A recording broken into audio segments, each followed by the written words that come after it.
So I kind of want to talk about my 2018 Alfa Romeo Stelvio a little bit. All right. So a lot of people talk about, the handling, how great it is and everything like that. And, it's got some power and stuff like that, which it does. It's a sporty little car. You do a little downpipe tune and exhaust, and you got, 350 horsepower at your every command with an 8-speed, ZF, which you can't go wrong there, right? So what I want to talk about is the gas mileage in eco mode. Yeah, it's a dog in eco mode. The thing barely goes anywhere. In automatic, in manual, you can, it'd be like driving a 1.8 liter Volkswagen, but it'll definitely get up there. You know what I mean? So I got 150. I got a half a tank, right? I got 150 miles on the dash, and I'm in sports mode right now. So I'm in dynamic. So I'm gonna bring her on down, and all I'm doing, let me see if I can get a better. It's 152 miles, right? So I just went up from 150 to 152 already. Let me throw it back in automatic. I just want to show y'all, right? So I'm at 152 miles, half a tank. I'm gonna just drive regularly. And then I'm going right up the road to 7-Eleven. 2 miles I'm going, maybe, if that. Right? I've already went up another mile. I usually drive it in dynamic mode. I like the power. I mean, I got 140,000 miles on this thing. And honestly, I've done 3 things to it besides regular maintenance since I had it. 1, I've done the 3-way thermostat. That was the first thing that went bad on this. 2, I did the coolant fan. Second thing that went bad on this. And just recently at 140,000 mile mark, I started smelling coolant, and my water pump finally gave out. So, right, I went ahead and got all the parts. I installed them myself, and it wasn't that hard. And I couldn't find them online at first because it's such a new car. So I called Alpha, and they wanted like $1,200 for the damn coolant fan. They wanted $1,100 for the 3-way thermostat. I mean, it's fucking plastic. Come on now, So they want all this money. And then the water pump, the water pump wasn't bad. I actually bought that through Alpha because it was the same price as ordering on I think it's Alfismo. It was, $500, but it was local. And the guy knows that's a common problem on this that I spoke to, and went ahead and had them in stock, which was the best part. So I paid the same price, got it in stock same day, put it on same day, and I'm back to running. And this is actually some of the first drives since I installed the new water pump. Other than that, when I first got this vehicle, I started having jerking problems around like 50, 60,000 miles. I took it to the dealer. It was like, oh, your transmission's going bad. I was like, okay, that don't seem right. So I went ahead and I started going online, reading forums and everything like that. And in the Gullias, the beginning year of the Gullias, 2018, they had the same issue. So I seen one guy on their post. I unplugged my transfer case for my all-wheel drive system, and it took away the jerking.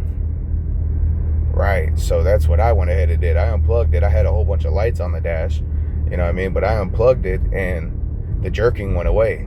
So what I do, I went down, I got me some fluid that was called for. I went with Royal Purple, or it might have been Mobile. It was Valvoline, Royal Purple, or one of the. But I service all my vehicles all the time, so.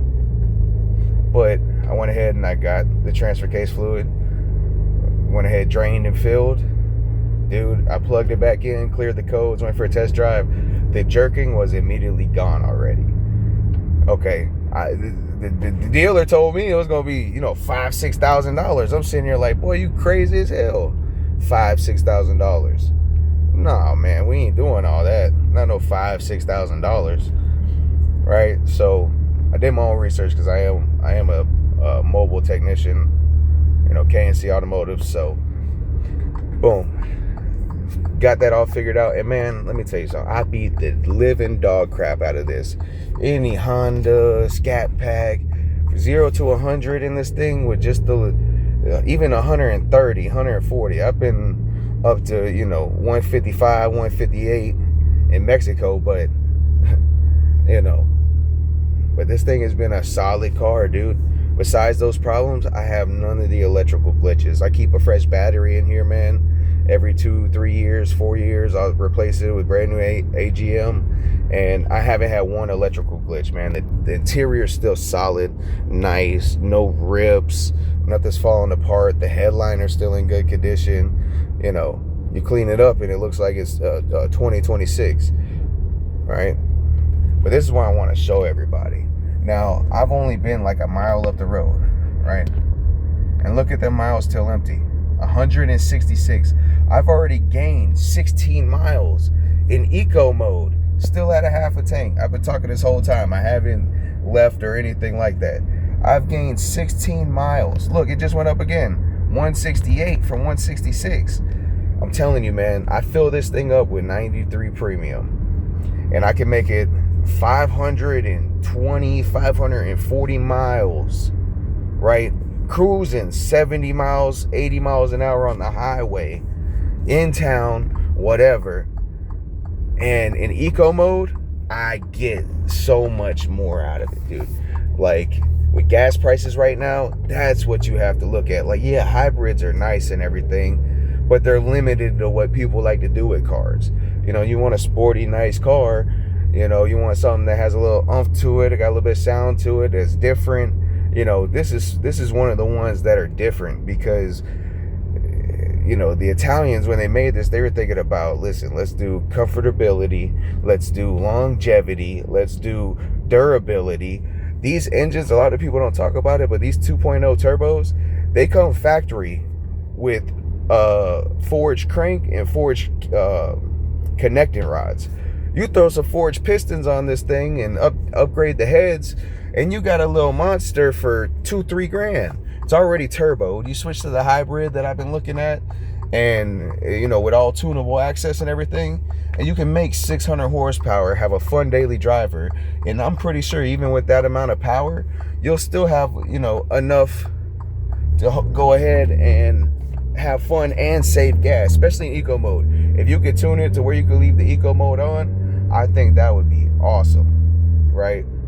So look, I've already went up to 173, dude. Still half a tank, and that's just from being in eco mode. Got 3 different modes: A for eco, N for whatever, and then A or D for dynamic. DNA, baby, that's what you got. Purebred DNA. Now, the other question. Yes, when you switch back over to D, you will watch every mile you saved.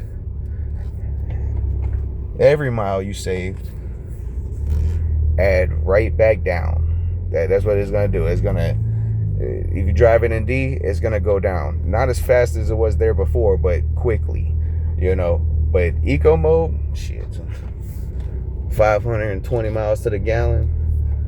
To a full tank, I mean, you definitely doing something right. Right? I mean, come on. And you got a fast little car that'll hit, you know, 130, 140 stock. Easy, with no problem. You know. The only other thing I will say is because it's all-wheel drive, you know, you do run through your tires pretty well, especially if your shit's not aligned all the way and properly adjusted. You know, you definitely run through some front tires. The back ones always level out, but the front ones, they get a little bad. Well, look, I'm at 7-Eleven now. 7-Eleven, 179 miles. Now I'm going to continue this video when I come out. Thank y'all for watching.